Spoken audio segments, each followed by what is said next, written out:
Good evening friends, कैसे आप लोग। आप सभी को यह जानकर अत्यधिक खुशी होगी कि भारत सरकार के एसएससी डिपार्टमेंट के अंतर्गत 4000 से अधिक वैकेंसी का नोटिफिकेशन जारी कर दिया गया है। यह 4000 वैकेंसी दिल्ली सब इंस्पेक्टर की हैं।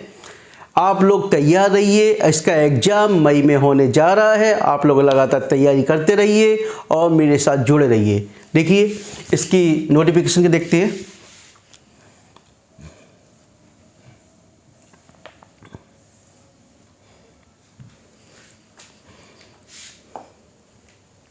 देखिए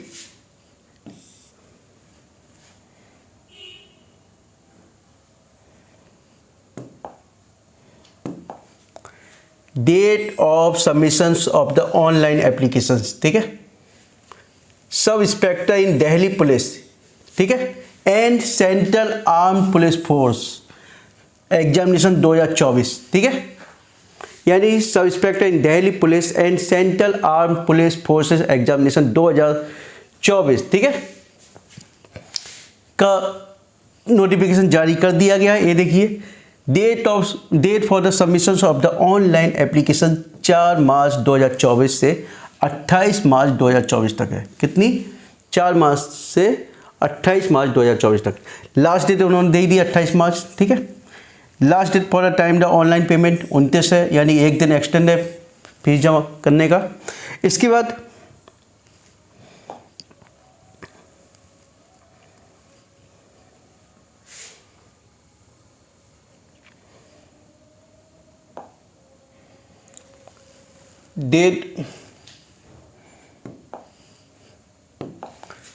डेट ऑफ विंडो हो गया। देखिए date of the window for the application form correction and online payment of correction charge, यानी कि यदि आपसे कोई मिस्टेक होती है तो उसके करेक्शन के लिए भी डेट दी उन्होंने 30/3/2024 से लेकर 31/3/2024, ठीक है। Schedule of the computer based examination, यानी कि जो एग्जाम होगा सीबीटी होगा, कंप्यूटर बेस्ड एग्जामिनेशन होगा, और जिसकी जो डेट अनाउंस के जो टेंटेटिव डेट है, ठीक है, 9, 10 एंड 13 मई, यानी जो एग्ज़ाम होगा 9, 10 और 13 मई को होगा, ठीक है। अब इसको ही इसी डेट को मान के आप तैयारी कीजिए, ठीक है। इसकी वैकेंसी जो है आपकी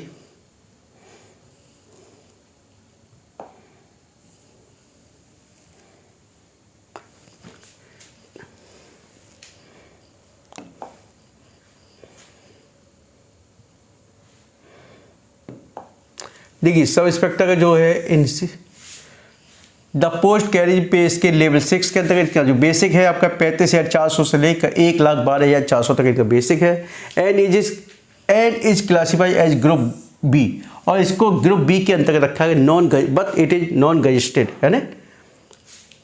और सब इंस्पेक्टर एग्जीक्यूटिव, है ना, इन दिल्ली पुलिस, इनको रखा गया है कैरी पे स्केल दोनों को सेम है, लेकिन इस क्लासीफाइड है ग्रुप सी, इनको दिल्ली पुलिस के अंतर्गत क्लास सी के अंतर्गत रखा गया, ठीक है।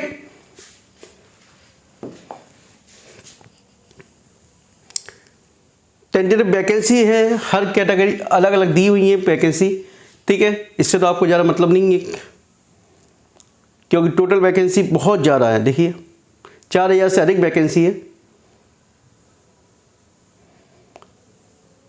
देखिए दिल्ली सब इंस्पेक्टर के भी देखिए सभी को बाइफरकेट करते हुए दिया गया है और देख सकते हो अपने वैकेंसी, ठीक है।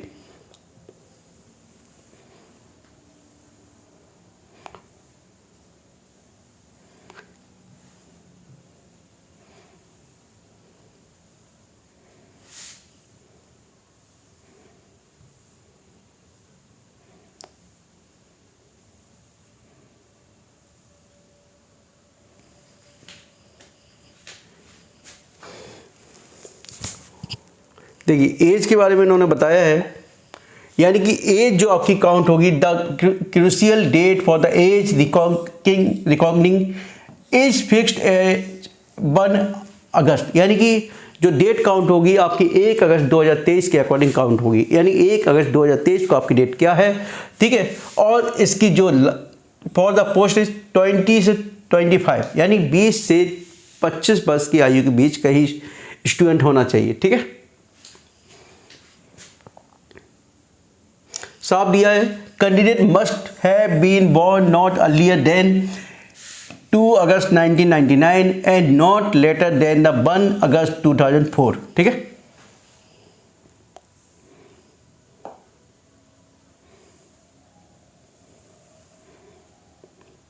और ये रिलैक्सेशन अलग अलग दिया ही हुआ है, जैसा कि हमेशा होता है। एससी कैटेगरी के लिए 5, ओबीसी के लिए 3 years, ex serviceman 3 years, widow, divorce, women judicially separated from their husband and who are not remarried, इनको भी दिया अप टू 35 यानी they are eligible till 35 years. ठीक है, ईयर्स ओल्ड।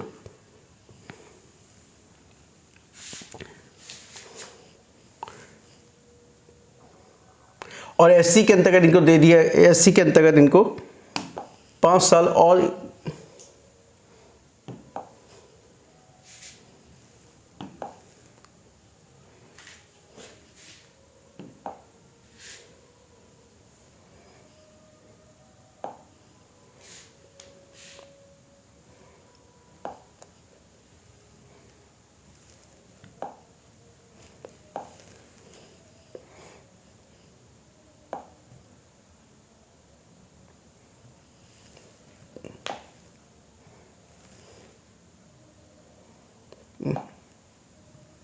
ठीक है।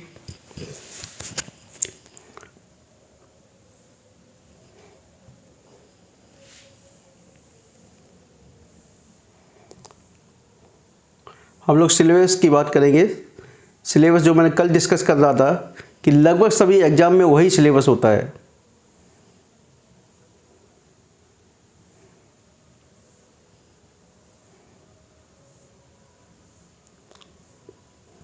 इसमें बस इंग्लिश का एक पेपर बढ़ा जाता है।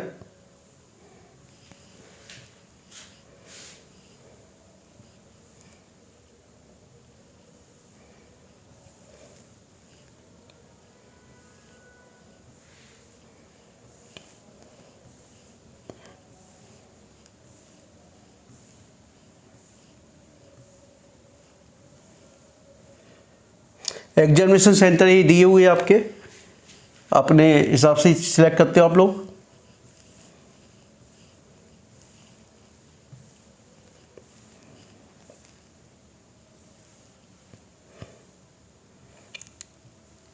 देखिए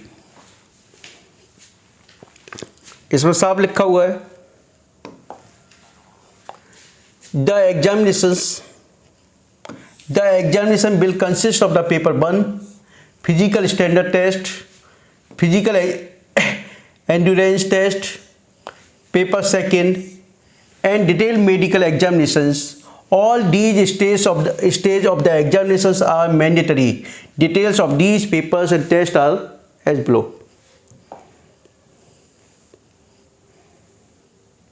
देखिए पेपर फर्स्ट यानी पेपर फर्स्ट इसमें दिया हुआ है। कल मैं डिस्कस भी पूरा सिलेबस किया था यूपी पुलिस के एग्जाम और अन्य एग्जाम में जो वनडे टाइप के एग्जाम होते हैं उसमें सेम सिलेबस रहता है। देखिए जनरल इंटेलिजेंस एंड रीजनिंग, ठीक है, 50 नंबर है के क्वेश्चन है, मैक्सिमम मार्क्स 50 यानी 1 नंबर का एक क्वेश्चन, ठीक है। और general knowledge and general awareness आप जानते हो करेंट, ठीक है। और ये भी 50 क्वेश्चंस। क्वांटिटेटिव एप्टीट्यूड 50 क्वेश्चंस है आपके। इंग्लिश कॉम्प्रिहेंशंस 50 क्वेश्चंस, ठीक है। यानी कि 2 घंटे का पेपर है, 200 क्वेश्चंस है आपके पास, ठीक है।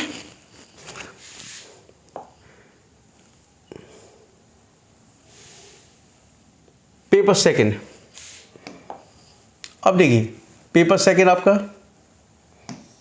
पेपर 2 अब इसमें English language and comprehension number question 200 है, मैक्सिमम मार्क्स 200 यानी इंग्लिश का एक पेपर आपका बढ़ गया है। इसके सिलेबस अलग से दिया हुआ है लेकिन सिलेबस वही होता है एक तरह से जो आप यानी कि अन्य एग्जामों में स्टडी करते हैं, ठीक है। और इसके भी 2 आवर्स का है पेपर। लेकिन इसमें एक चीज़ रखी, जो नेगेटिव मार्किंग है आपकी, there will be negative marking of 0.25 marks और each wrong answer in paper and paper first and paper second. यानी there is negative marking, your number will be deduct 0.25 in every getting marks. ठीक है, जो marks आप प्राप्त करोगे उसी में से आपको 0.25 कम हो जाएंगे यदि आपका डिडक्ट यदि गलत होता है। ठीक है,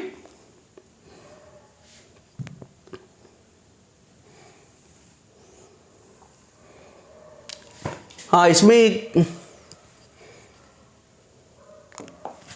अब देखिए एनसीसी सर्टिफिकेट, एनसीसी सर्टिफिकेट जिन स्टूडेंटों के पास है उनके लिए बेनिफिट है, उनको 10 मार्क्स एक्स्ट्रा मिलेंगे।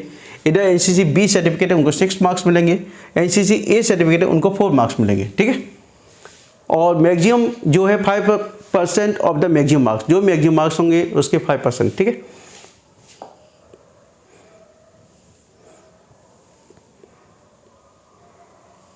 ये आपका सिलेबस दे दिया है पूरा, लगभग वही सिलेबस है जो आपके अन्य एग्जामों में होता है, कोई अलग से सिलेबस नहीं है इसमें। ठीक है,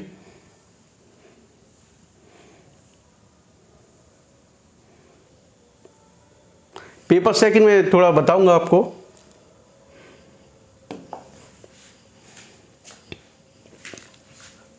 Question in these component will be designed to test the candidates understanding and knowledge of the English language। यानी कि this paper will be asked the questions according to the awareness of the English language, यानी English language की जानकारी के साथ, and will be based on the error recognitions। ठीक है, जिसको हम synthesis बोलते हैं, इंटर में पढ़े स्टडी किया होगा। Filling in the blanks using the verbs, prepositions, articles etc, vocabulary, spelling, grammar, sentence structure, synonyms, antonyms, sentence completions, phrases and idioms, use of words comprehension etc। यानी वही सिलेबस है जो अभी तक अन्य एग्जाम में आप लोग देखते आए हो, तो कोई खास अलग से सिलेबस नहीं होता है। मैंने कल भी पूरा डिस्कस किया था कि आपको क्या पढ़ना है, कैसे पढ़ना है और किस तरीके से आपको प्रैक्टिस करनी है। यदि आपको कोई डाउट्स है तो कृपया मेरे कमेंट सेक्शन में लिखिएगा और मेरे व्हाट्सएप नंबर पे ऐड हो सकते हो। आपकी प्रॉब्लम जो भी होगी मैं उसको सॉर्ट आउट करूँगा। ठीक है, okay, thank you, good night. लेकिन हाँ, गुड नाइट के बाद यदि कोई स्टूडेंट पहली बार मेरे चैनल को देख रहा है, कृपया चैनल को सब्सक्राइब जरूर कीजिएगा। Okay, thank you, good night.